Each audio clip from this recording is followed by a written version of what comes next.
I had the first generation Prius in 2001. It looked like a Tylenol gel cap. I was always handing my keys to valets who were driving a better car than me. I had the first Tesla in 2010. And honestly, both these cars sucked. But both times I said to myself, okay, I'll take one for the team because I have a platform, so I'll do the right thing. And then everybody will follow.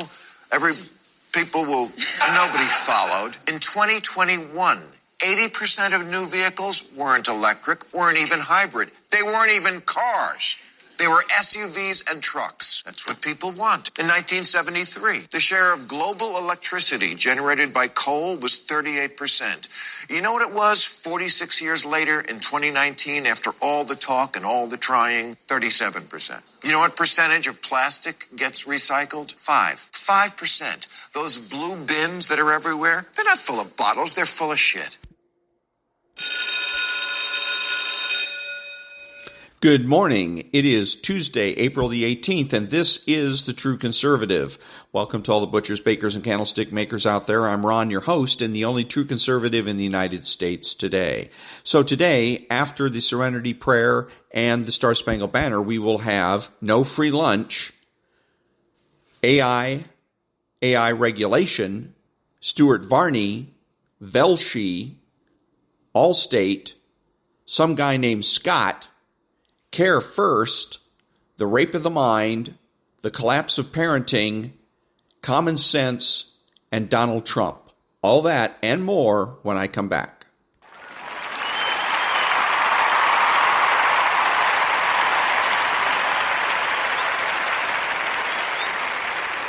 God grant me the serenity to accept the things I cannot change, the courage to change the things I can, and the wisdom to know the difference.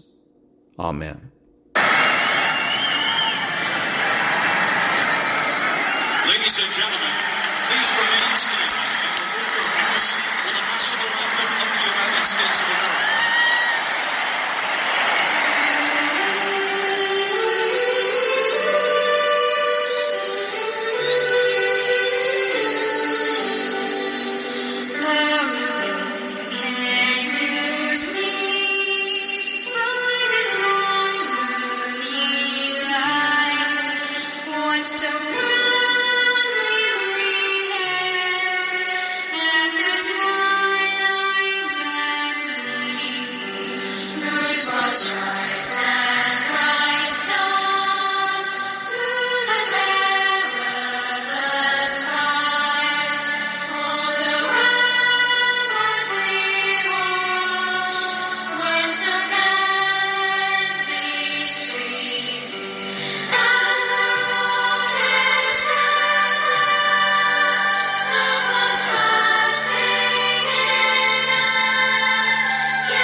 Thank you. And now, there's no free lunch. 250 Economic Truths by David-Bahnsen.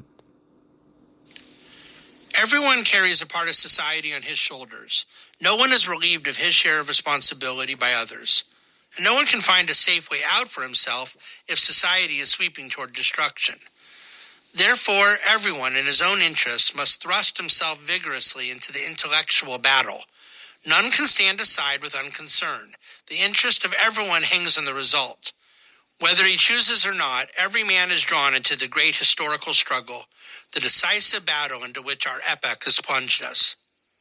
Ludwig von Mises. Two categories of concern are highlighted here: the intellectual nature of the battle and the moral consequences of disengagement. Apathy is not an option. And that was There's No Free Lunch by David-Bahnsen. Back in a minute.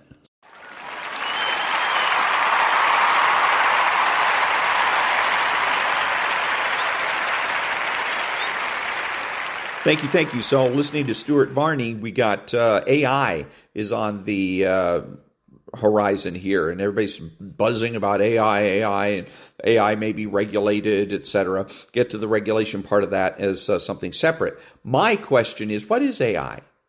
We know that AI is supposed to stand for the words artificial intelligence. But what does that mean? How is artificial intelligence different from regular coding? So far, nobody's bothered to explain it. And it sounds to me an awful lot like crypto, right? Nobody can explain crypto. They say, well, it's a store of value. Where's the store of value? Well, it's a blockchain. Well, where's the blockchain? No answer. And the same thing with AI. And the importance of this is, if you and I are to get value out of AI, we have to be able to be sure, first of all, that what we're being sold is truly AI. How do we know? Right now, we don't. It's a crapshoot. And I think that we're going to end up finding out the hard way, that there's going to be a lot of hucksters out there that are going to claim everything is AI. Their product or service is new and improved because it's all AI. And we will have no way of knowing, and so we'll end up paying higher prices for the same thing we were buying before. Beware. Don't be fooled. Back in a minute.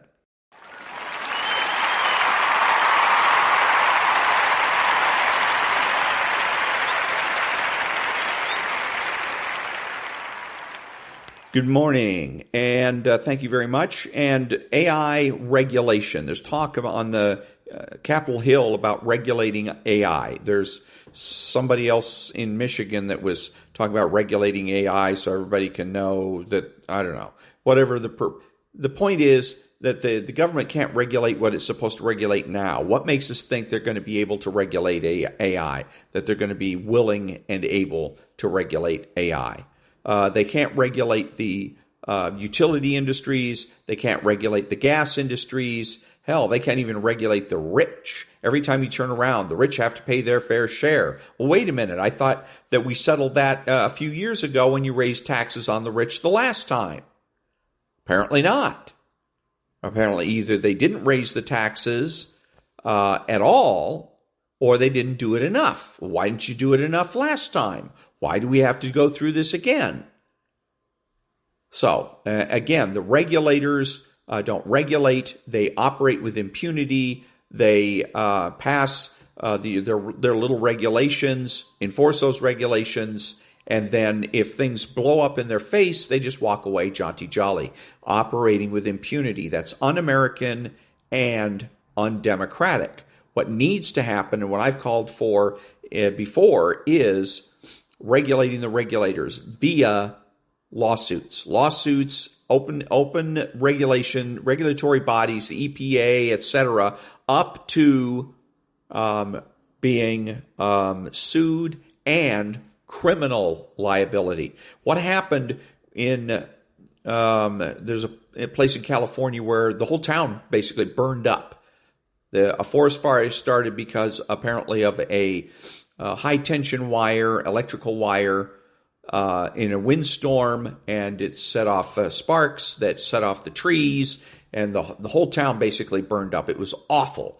Lots and lots of people died, lots of property destroyed, and it's the CPUC's fault. They're the one, the California Public Utilities Commission is supposed to be regulating that industry and making sure that that doesn't happen. That's the promise that the government made to us. Let us regulate the industry. We'll make sure that you're safe, and we'll make sure that you don't get gouged. And they're liars. They're absolute liars. The CPUC should have been the one that got sued, and it's the CPUC that should have faced criminal liability. Back in a minute.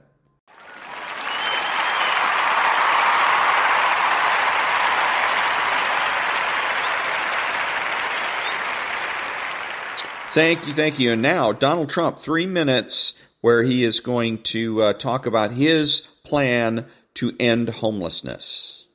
Our once great cities have become unlivable, unsanitary nightmares, surrendered to the homeless, the drug addicted, and the violent and dangerously deranged. We're making many suffer for the whims of a deeply unwell few, and they are unwell indeed. The homeless have no right to turn every park and sidewalk into a place for them to squat and do drugs. Americans should not have to step over piles of needles and waste as they walk down a street in a beautiful city, or at least once beautiful city, because they've changed so much over the last 10 years.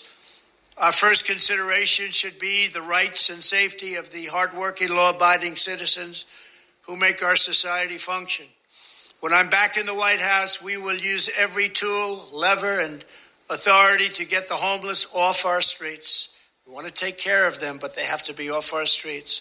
There is nothing compassionate about letting these individuals live in filth and squalor rather than getting them the help that they need. We need professionals to help them. For a small fraction of what we spend upon Ukraine, we could take care of every homeless veteran in America. Our veterans are being treated horribly. Likewise, with all of the money we will save by ending mass unskilled migration, we will have a huge dividend to address this crisis in our own country.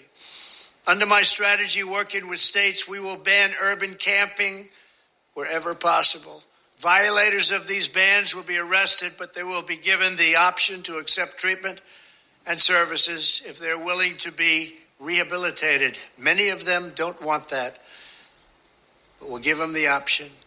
We will then open up large parcels of inexpensive land, bring in doctors, psychiatrists, social workers, and drug rehab specialists, and create 10 cities where the homeless can be relocated and their problems identified. But we'll open up our cities again, make them livable and make them beautiful. For those who are just temporarily down on their luck, we will work to help them quickly reintegrate into a normal life.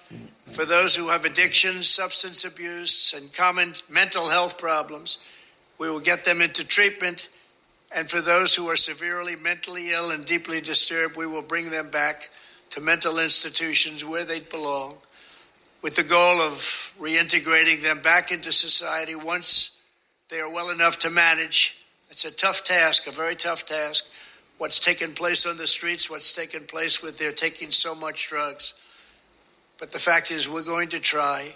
This strategy will be far better and also far less expensive than spending vast sums of taxpayer money to house the homeless in luxury hotels without addressing their underlying issues, and they have so many of these underlying issues and needs.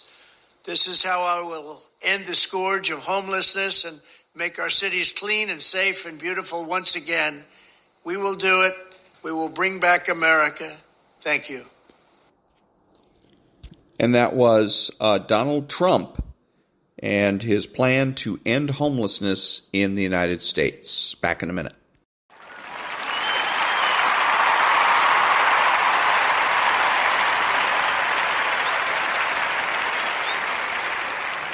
Thank you. And now, the common retreat from reality from the rape of the mind. The common retreat from reality. This excursion into a world of pathology is not a description of a merely coincidental resemblance between a disease and a political system. It should serve to point up the fact that totalitarian withdrawal behind official justifications and individual fantasy is something that can occur either in social life or inside the individual mind. And many scholars believe in a relationship between cultural deterioration and schizophrenic withdrawal. Let us briefly explain the individual schizophrenic's reaction of complete inner automation and mental withdrawal as a personal failure to adjust to a world experienced as insecure and dangerous. Often, rather simple emotional incidents may lead to such schizophrenic retreat. For instance, the intrusion of schedules and habits forced on the mind during infancy, or a sly hypersensitivity to our overactive and oververbose culture. Many a child is forced into schizophrenic withdrawal by an overcompulsive parent. Sometimes, lack of external contact may drive a man into a state of utter loneliness and isolation. Sometimes his own preference for solitude. A certain tendency to so-called schizophrenic withdrawal has been proved to be inborn, yet it can be provoked in everybody. Whatever the cause, the schizophrenic patient becomes a desocialized being, lost in loneliness. Conscious and unconscious fantasy life begins to become dominant over alert confrontation of reality. In the end, his weird fantasies become more real for the schizophrenic than the actual world. He hides more and more behind his own iron curtain, in the imaginary dreamland and retreat he has built for himself. This is his nirvana, in which all his dream wishes are fulfilled. Inertia and fanaticism alternate. The patient regresses to an infantile, vegetative form of behavior and rejects everything that society has taught him. In his fantasy, he lives in a world which always obeys his commands. He is omnipotent. The world turns around according to his divine inclinations. Reality, requiring as it does continual and renewed adjustment and verification, becomes a persecutor, attacking his illusion of divine might. Every disturbing intrusion into his delusional world is encountered by the schizophrenic either with tremendous aggression or with the formation of secondary delusion to protect the first delusion, or with a combination of both. The schizophrenic displays tremendous hostility toward the real world and its representatives. Reality robs him both of his delusions of omnipotence and his hallucinatory sense of being utterly protected, as he was in the womb. Clinical experience has shown that the disease of schizophrenia often begins with negativism, a defense against the influence of others, a continual fight against mental intrusion, against what is felt as the rape of the oversensitive mind. Gradually, this defensive attitude toward the world becomes a hostile attitude toward everything, not only toward influences from the outside, but also toward thoughts and feelings from the inside. Finally, the victim becomes paralyzed by his own hostility and negativisms. He behaves literally as though he were dead. He sits unmoving for hours. He may have to be force-fed, force-dressed. The schizophrenic moves like a puppet on a string only when someone compels him to. Clinically, we call this catatonia, the death attitude. And that was The Common Retreat from Reality, from The Rape of the Mind by Joost Meerlo, M.D. Back in a minute.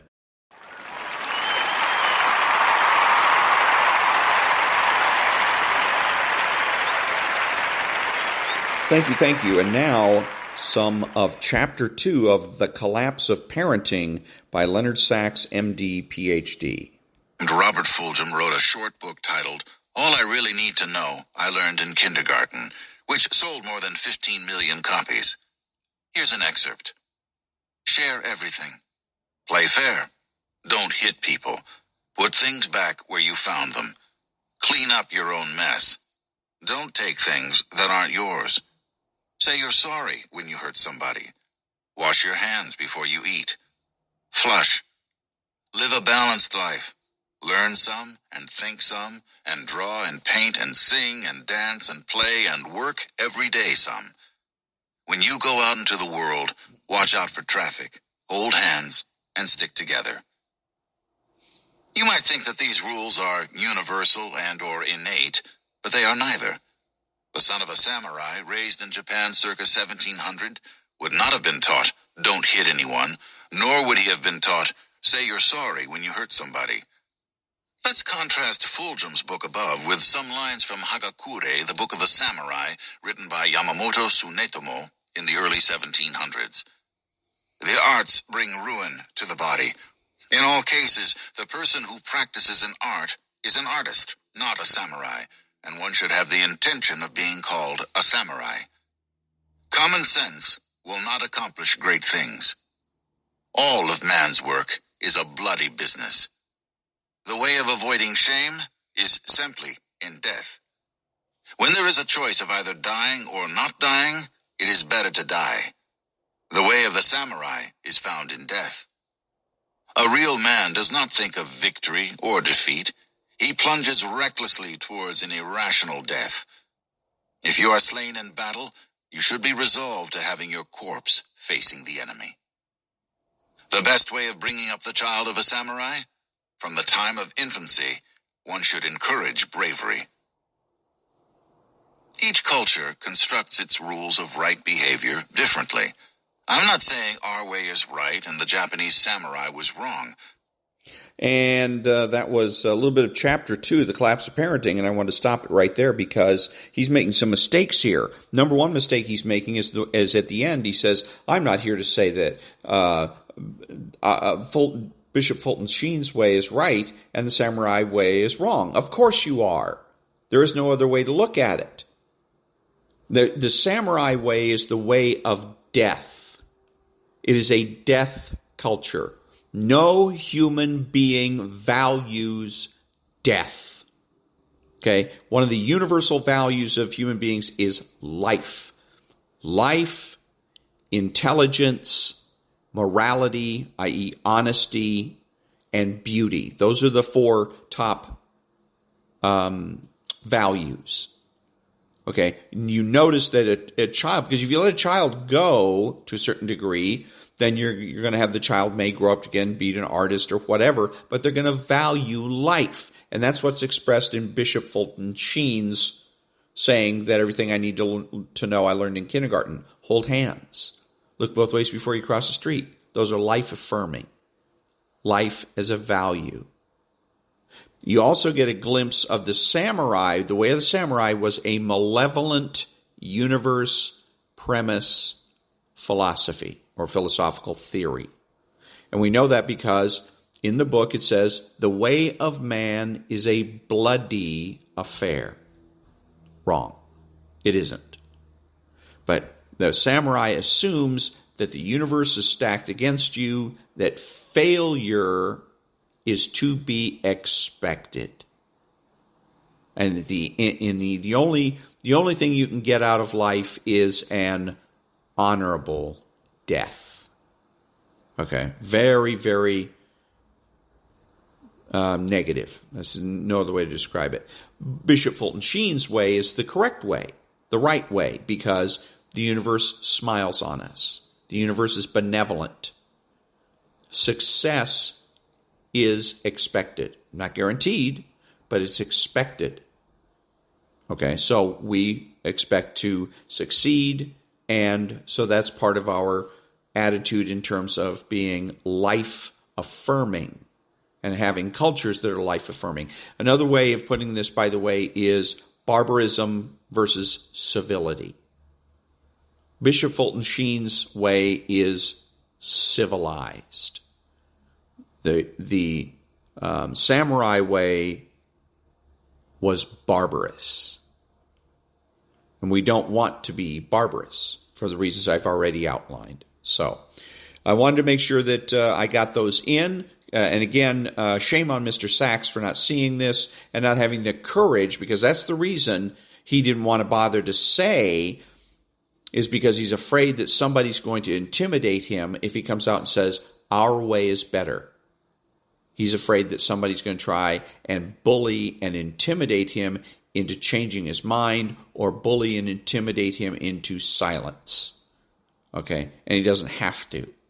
He doesn't have to be afraid of anybody. Because once you understand the left's tricks and tactics, again, you walk out the door with your head held high, confident that you can handle anything the left throws at you.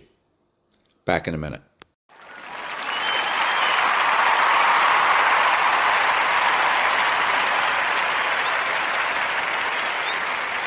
Thank you. And now, some more of Common Sense by Thomas Paine. Of Monarchy and Hereditary Succession.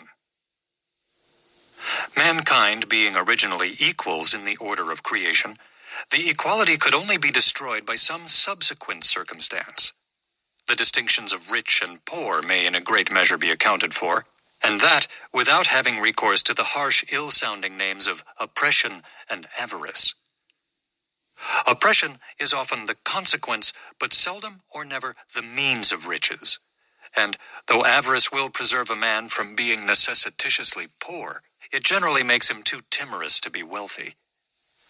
But there is another and greater distinction for which no truly natural or religious reason can be assigned, and that is the distinction of men into kings and subjects. Male and female are the distinctions of nature, good and bad the distinctions of heaven. But how a race of men came into the world so exalted above the rest and distinguished like some new species is worth inquiring into, and whether they are the means of happiness or of misery to mankind. In the early ages of the world, according to the scripture chronology, there were no kings, the consequence of which was there were no wars. It is the pride of kings which throw mankind into confusion. Holland, without a king, hath enjoyed more peace for this last century than any of the monarchical governments in Europe. Antiquity favors the same remark, for the quiet and rural lives of the first patriarchs hath a happy something in them, which vanishes away when we come to the history of Jewish royalty. Government by kings was first introduced into the world by the heathens, from whom the children of Israel copied the custom.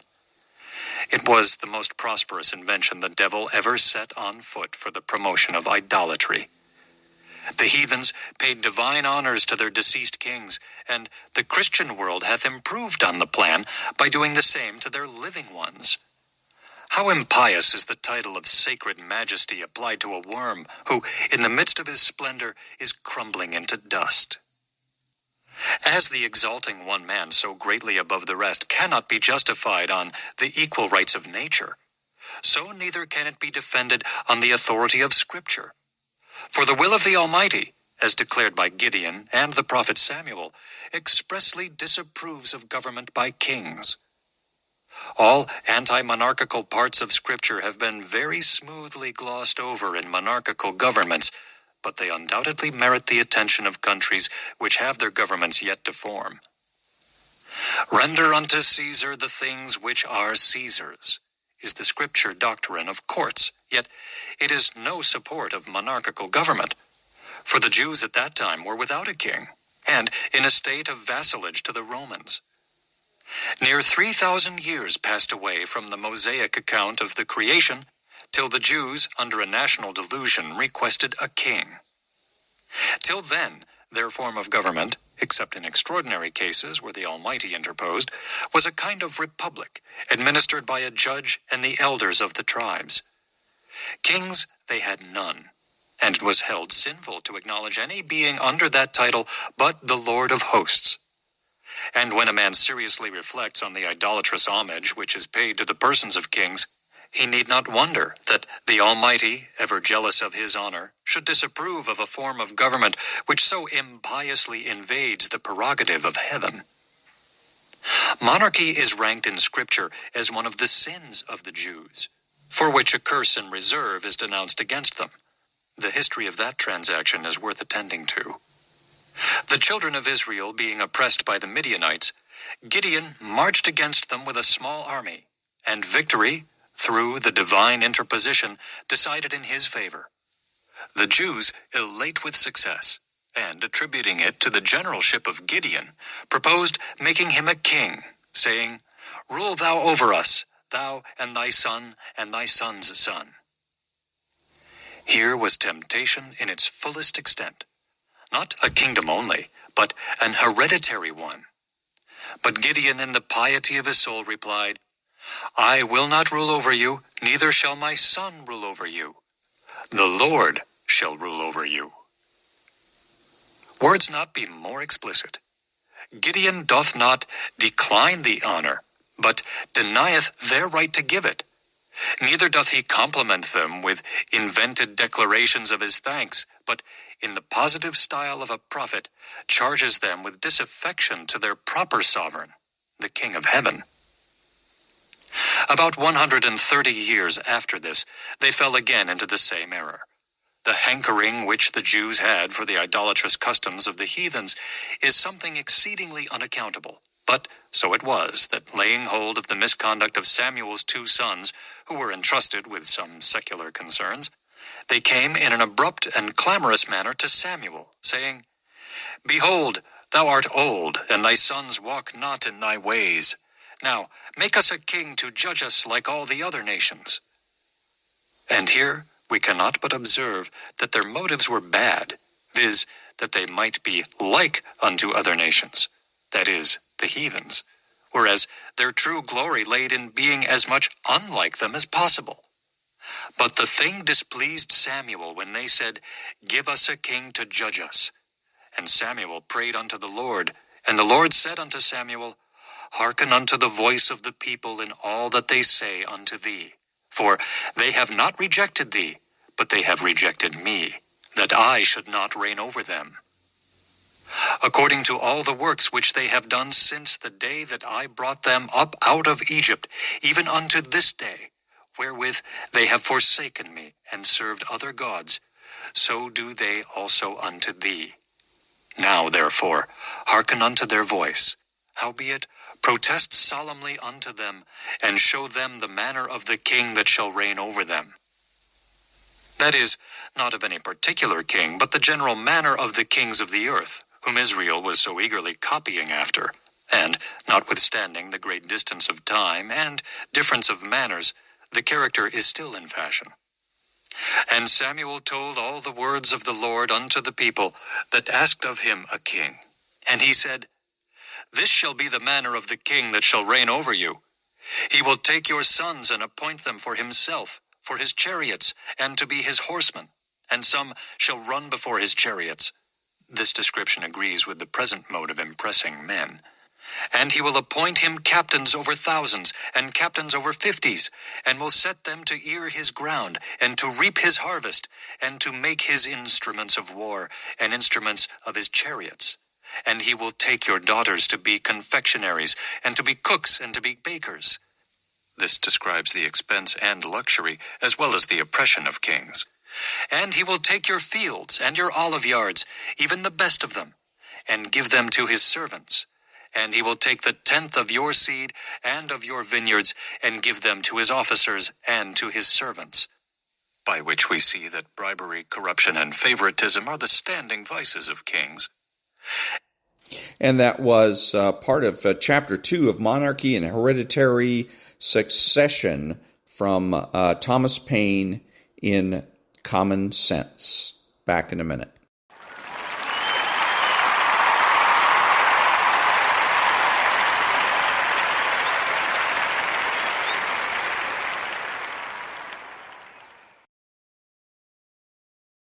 Thank you. And now, again, another little clip, I guess, from this guy named Velshi.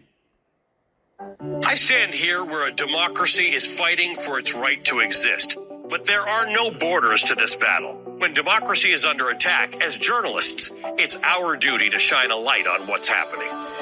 So he's showing pictures of Ukraine, but really what he's trying to do is try to convince you that the battle, he says it has no borders. So that's where he's trying to make you think that the battle in Ukraine is the same thing as what's going on in the United States, and that in the United States we have a battle for democracy. There is no such thing.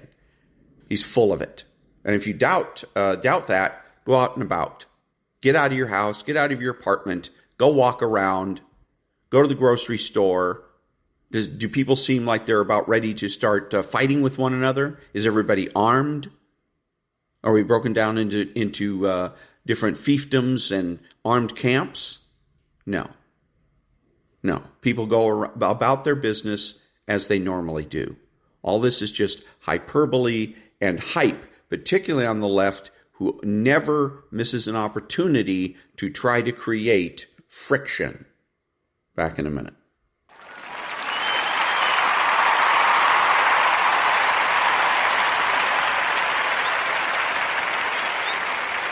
Thank you. So now, Stuart Varney, here's something that's interesting I want to make a comment on. Yeah, of course. Yes. So we use a lot of AI and automation and deep learning to do cybersecurity. I'll give you an amazing stat.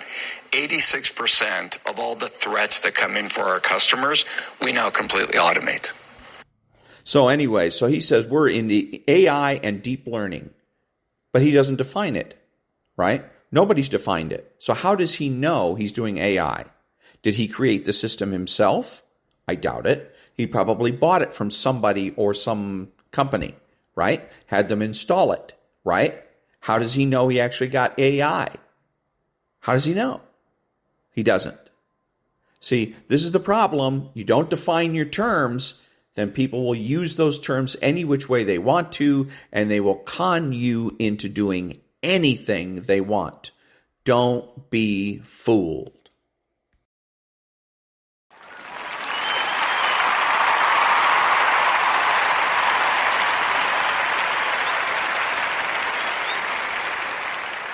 Thank you. And now a little bit of a Varney and Company interviewing a Republican about the budget fight. The Democrats will laugh at you and roll all over you, and we will get much more spending than we want. I mean, I think the onus is on the Republican Party at this moment. Come together and unify. And that's exactly correct. Now, the key thing on this budget fight is it is on the Republicans and the reason that the president is not negotiating with them is because he doesn't have to. He knows that if he waits and waits and waits and waits, that what's going to end up happening is that there's going to be cracks appear in the so-called unity of the Republican caucus in the House of Representatives, and pretty soon they fall apart, they panic, and they go ahead and vote for something that is favorable to the Democrats and hurts the country. So this is what they've always done. It always goes to the last minute. The Democrats play brinksmanship, and the Republicans fall apart. And the Republicans know this is coming. Next year, this will be the same thing. The year after that, it'll be the same thing. It's always the same game, and the Republicans lose at it every damn time. And there's no reason to lose this game. You know it's coming, get prepared, and yet the Republicans fail to do so. Shame on them. Back in a minute.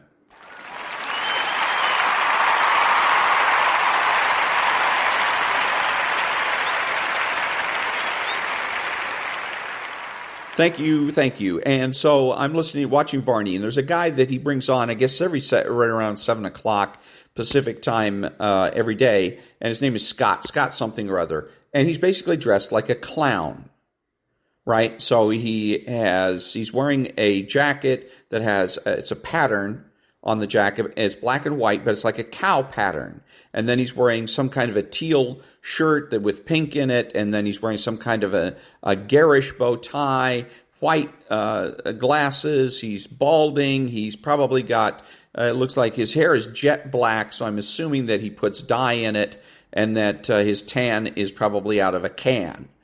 Okay, and so I keep, and this is a symbol of the left. The left has this theories called just because doesn't mean. So then you fill in the blanks from there. And this one is saying, just because I'm dressed like a clown doesn't mean you shouldn't take me seriously. And that's wrong. You want to be taken seriously, you need to act like it. You need to speak like it. You need to be consistent. Consistency is what gets you in. It creates integrity and credibility. Without the consistency, you have little or no integrity, little or no credibility, and nobody should pay attention to you. He belongs on MSNBC or CNN, not on Fox, and definitely not on Varney's show. Back in a minute.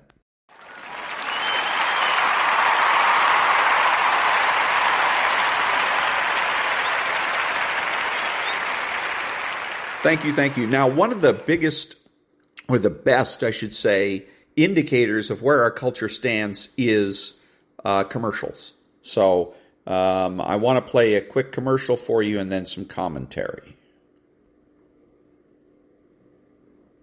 Listening. I'm your overly competitive brother. Check. Psych. And I'm about to steal this game from you, just like I stole Kelly Carter in high school, huh? You got no game. Dude, that's a foul. And now you're ready to settle a score. Game over. And if you don't have the right home insurance coverage, well, you can end up paying for all this yourself.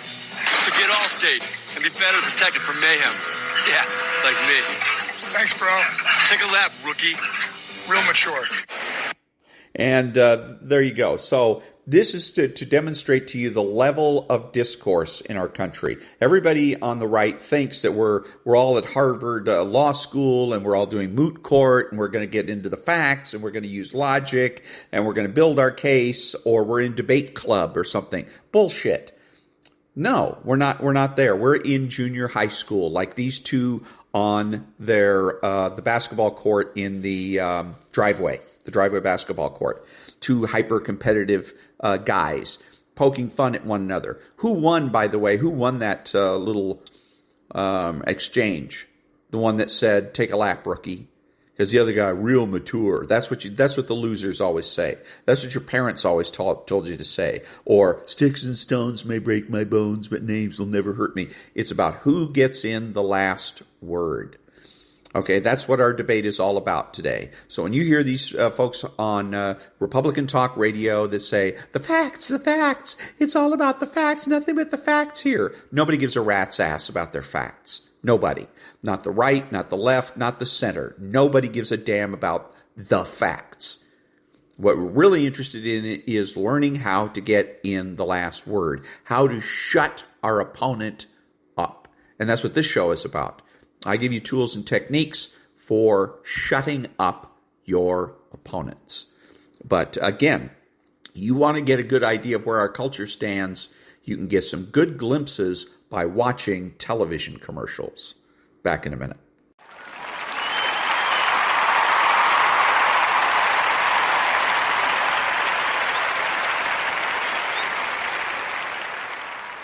Thank you. So I'm listening to John and Ken, and I hear them talking about, this news, actually, the John and Ken show, and they had the news on. They were talking about that they have a whole bunch of people that are supposed to be these parole officers, I guess. And I guess they're the ones that go to juvenile hall and sort of act like prison guards or whatever. Well, they've been getting attacked. And so that's a big problem and a crisis.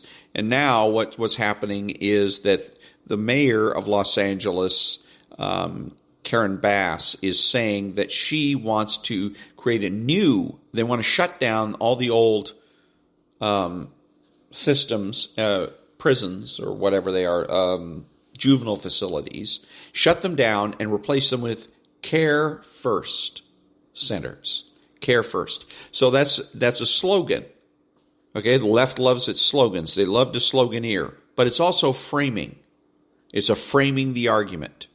These folks are reading George Lakoff, and they're getting the hang of framing the argument. If conservatives try to argue against Care First, you're going to lose every single time. Okay? Care First. Again, that has a very motherly approach. A woman as mayor, Care First, motherly approach, and it instantly sounds attractive, especially to women. Now, if you're a person that understands that, any normal individual that understands that bad people belong in bad places, prisons, jails, or juvenile facilities. Okay, that's why they're there. These aren't people that are put there for political reasons because they didn't vote for the right person. They're not in there because they're anti-Trump. They're in there because they've committed burglary and robbery and rape and murder and other such crimes. So Care First, I don't know. Again, it sounds really fishy. Now, the thing that gives you an edge here, their Achilles heel, is that they create this Care First slogan, but they don't define what they mean by Care First. And I've talked about this again in the past, where the left doesn't want to limit themselves, so they leave their slogans undefined. That's a weakness, because that means that we, as conservatives, can step in and define the terms. So in this particular case, instead of saying, no to Care First, we need to keep juvenile halls, and the juvenile halls have already been exposed as being these festering eyesores, etc., you can't make that argument and win. So what you have to do is you have to take a different tack. And you can either reframe the argument as in some other way, which I haven't bothered to think about, or you can borrow their frame, but supply your own definition. So you can say, well, you know what? The way it is right now, we're already providing Care First. They already get a bed to sleep in, food in their mouth, roof over their head. They get an education. They have supervision. We're already doing Care First. It's already being done.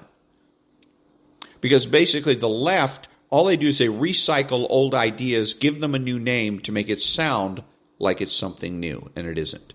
But again, you can come at it this way and say, this is Care First. What we need is either more money or more personnel or whatever. We don't need to reform the system. All we need to do is make some adjustments, which is closer to the truth. And I think everybody knows that intuitively. That most of the time we don't need reform. That when you have a problem at home, you don't need to reform everything. You don't need to sell your house and move away. You just need to create adjustments. Right? If you trip coming up the driveway, again, you don't sell the house and move away. If your car runs out of gas, you don't sell it and buy a new car. There are some people that do that. The tires start to go bald and they just trade it in for something else. Okay, but it's not necessary. But that's what the left always wants to do. Oh, the tires are getting a little bit worn, so let's go ahead and trade it in for a new model. We're having some problems at the juvenile facility, so why don't we trade it in for a new model? So, not necessary. We're going to end up wasting money. So, but the way to approach it, again, is by definition. The left talks about environmentalism. What does that mean? They never define the term. So we can define it. We can say all of us are environmentalists. I'm an environmentalist. I drive a car and I'm an environmentalist because I drive a car. It's not too hard to make that argument. But especially here with this situation, it's again, they want to do this new program thing, and all you have to do is say, we already have Care First. What else you got? But remember, framing, that is so vital, so important that you remember framing and learn how to reframe arguments so that we can win. Otherwise, we'll never win. Back in a minute.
This is Ron, your host, the only true conservative in the United States today, bidding adios to all the butchers, bakers, and candlestick makers out there.